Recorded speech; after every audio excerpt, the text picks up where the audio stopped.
বিশিষ্ট যারা, প্রথমে সবার প্রতি কৃতজ্ঞতা জ্ঞাপন করছি এবং আপনারা যারা এই শীতর রাত কষ্ট করি আইজই আপনারা লাগে রইল বিশেষ সালাম।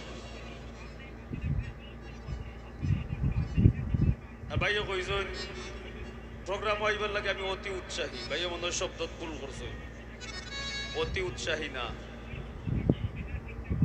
শিল্পীরা দাওয়াত পাইলে, তারা নাজরানা পাইলে, হাতিয়া পাইলে যে চাকানো যাইব, বুঝছেন নি? যাই হোক, অতি উৎসাহী শিল্পী সকল আসই। হ্যাঁ, আর আমি অবশ্য আজকে অ্যাক্সিডেন্ট করছি আমি সন্ধ্যায়, তো তারারে কইছিলাম আমি যে আমারে বাদ দিলাও কা। এনিওয়ে আওয়া লাগছে আর আমি আইতাম পারছি, এটাও আমি সৌভাগ্যবান মনে করলাম।